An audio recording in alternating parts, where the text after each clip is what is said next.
अध्यक्ष आहेत आणि या बौद्ध समाजाचे धर्मगुरू म्हणून आम्ही त्यांचा मान करतो आहे। गेल्या 2 वर्षापासून त्यांनी एकाधिकारशाही या पवित्र दीक्षाभूमीवर राबवलेली आहे। समाजामध्ये वाईट मेसेज जाऊ नये, दीक्षाभूमीची आणि त्या पवित्र भूमीवर असलेल्या कॉलेजची बदनामी होऊ नये म्हणून 2 वर्षापासून आम्ही अनेकदा माघार घेतलेली आहे। म्हणजे सुरेश असाई यांनी अनेक असे पत्र दिले आहेत। एकाधिकारशाहीने त्यांनी बँकेचे व्यवहार त्यांनी आपल्या सैनी करतात, त्याबद्दलही आम्ही आपत्ती नाही। MBA मध्ये जो स्टॉप आहे त्याच्यामध्ये शेड्यूल कास्टचे फक्त 2 लोक आहेत, त्यामधल्या एक शेड्यूल कास्टचा एक अकाउंटंट ज्याला आपण म्हणतो अकाउंटंट होते, जे 22 वर्षापासून सेवा करत होते, त्यांना बोलवलं आणि ताबडतोब बंदेजीने त्यांना म्हणत तुम्ही कलचे भरतो मग बंदेचा तो PA त्यांना सांगते कलचे आव्हान बंदेजीने बंद बोला। त्या माणसाला 25 वर्षाच्या माणसाला एका मिनिटात बंद केलं। त्याचप्रमाणे CHP वर काम करणारे 20 ते 22 वर्षापासून 11 ते 12 लोक आहेत ज्यांनी विश्वासपणे या दीक्षाभूमीवर आणि कॉलेजमध्ये सेवा दिली आहे। बौद्ध समाजाचे सर्व धर्माचे लोक आहेत ते, त्यांना आता 2 महिन्यापूर्वी ताबडतोब त्यालाही असं बोलवण्यात आलं आणि प्रिन्सिपल सांगते कौनसे अवमत, कारण कोण काय सांगितलं बंदे ने बताया, बंदे के PA रवि मेंढे ने बताया की कौनसे अवमत। हा रवि मेंढे कोण आहे? अनेक आता त्या ताईंनी प्रश्न विचारला, आम्ही त्याला 2 वर्ष अगोदर बॅन केलेलं होतं की या परिसरात हा नको, तुमचा PA आहे, तुमचा सिव्हिल आहे का, तुमचा काय केअरटेकर आहे तो तुम्ही घरी ठेवा।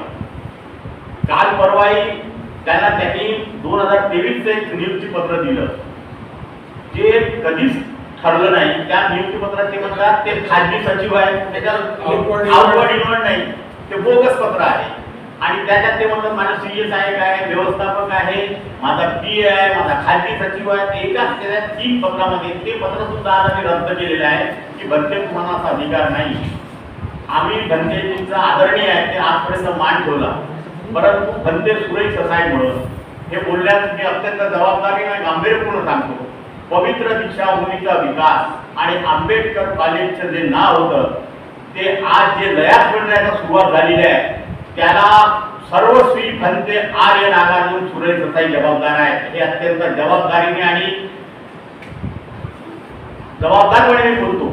आमच्याकडे तसे पत्र आहेत त्यांनी जे वागले 2 वर्षात त्याबाबतचे आमच्याकडे पुरावे आहेत।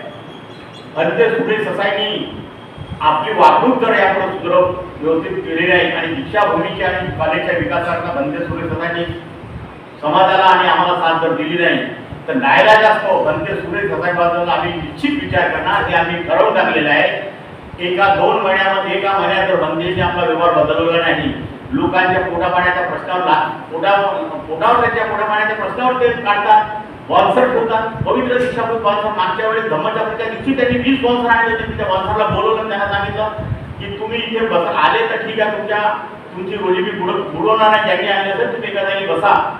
ते बसले खाली, त्यांना म्हटलं तुम्ही यापुढे दीक्षाभूमी यायचं नाही। आज 3 दिवसापासून पुन्हा कॉलेजमध्ये स्पॉन्सरचे मागच्या 3 दिवस अगोदर मी मना केलं, त्यानंतर 1 दिवस नाही पुन्हा ठेवले आणि प्राध्यापिकाही बंदे आज त्यांना सांगितलं डॉक्टर राजेंद्र गवईंनी सांगितलं, पत्र दिलं किंवा सर्व लोकांना तुम्ही बोलवा। ते म्हणे मला बंदेचे आदेश नाही आहे, त्यांनी त्यांना बोलवलं नाही। आमची आपल्याला एवढीच विनंती आहे, समाजाला हे सांगा, समाजाला आम्ही हे सांगू इच्छितो की समाजाचा रोष आमच्यावर आहे, आम्ही सामोरे येतो, आम्ही काम करतो। लोकांना वाटते की हेच या कारणीभूत आहे, या मुलीवर अन्याय झाला तर त्या मुलीला बंदेची आदरणीय होती, त्यांनी आम्हाला बोलवलं पाहिजे होतं, त्या पीडितेला बोलवलं पाहिजे होतं, परंतु त्यांनी त्या पीडितेला आम्हाला न बोलवता तिला 24 तासात सस्पेंड करू अशा पद्धतीने देतात। त्यावर आम्ही त्यांना पद्धतीने असं नाही करतायत बंदेजी, तुम्ही या आपण बसून चर्चा करू, ते ऐकायलाच तयार नाही। तर आमची एवढीच विनंती आहे, भंते सुरेश असाई आदरणीय आहे, कृपया त्यांनी आपला मान सन्मान ठेवा आणि दीक्षाभूमी अध्यक्ष पद माना सन्मानाला भूषवावं, अन्यथा नानाच्या असतो भंते सुरेश असाईवर आम्ही अविश्वास आणला। फार सुंदर बोलतो आणि एक वाक्य फार सुंदर बोलले विलासजी की आम्ही समोर तुम्हाला तुमच्या असतो, त्याच्यामुळे तुम्हाला असं वाटतं की सध्या काही जे काही घडतंय चुकीचं ते आमच्यामुळे घडतंय। 2 वर्षापासून परत रिपीट करतो कारण महत्वाचं वाक्य आहे। आम्ही मी विलासजी यांनी उरलेले जे काही 6 ट्रस्टी आहेत, आगलावे साहेब, सुटे साहेब, मेश्राम साहेब, मेश्राम हे आज म्हणजे 30 मिनिटामध्ये येणार आहेत नागरिकांकडे ते तिथपर्यंत आपण थांबला तर ठीकच आहे. तर सगळ्यांच्या सह्या त्यांच्या. तर आम्ही समोर येतो तर लोकांना वाटते की हा जो कॉलेजचं नाव खराब होत चाललेलं आहे यांच्यामुळे होत चाललाय, दिवसापूर्वीचा विकास होत नाही आहे यांच्यामुळे होत नाही आहे का? बिलकुल नाही आहे. 2 वर्षापासून आमच्यावरती आम्हाला चेक करण्याची, चेक वरती सही करायचं कोणालाच अधिकार नाही, एकाच व्यक्तीला अधिकार आहे, तो म्हणजे मध्य नागरिक ससे सुराई. त्याच्यानंतर ज्या मागच्या अपॉइंटमेंट झाल्या त्या सगळ्याच्या सगळ्या मध्य ससे सुराई यांनीच इंटरव्ह्यू घेतली आणि त्यांनीच केलेला आहे.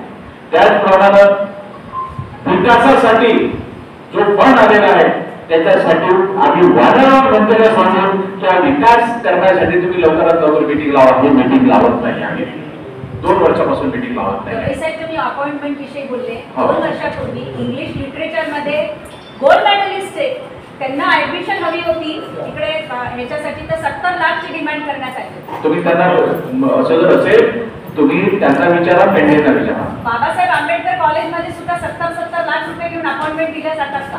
बिलकुल. त्याच्यामुळे तुम्ही मला का आम्ही अपॉइंटमेंट मध्येच नव्हतो, त्याच्यामुळे तुम्ही याबाबत बनतेला आणि रवी मेंढेला विचारू शकता. आणि सगळ्यात पहिले इंग्लिशच्या प्राध्यापकाची इंटरव्ह्यू बनतेनी घेतली. त्यांनी इंग्लिशमध्ये काय प्रश्न विचारले हे तुम्ही त्या बनतेलाच विचारा, किंवा हिंदीमध्ये त्यांनी काय प्रश्न विचारले हे तुम्ही त्या बनतेलाच विचारा.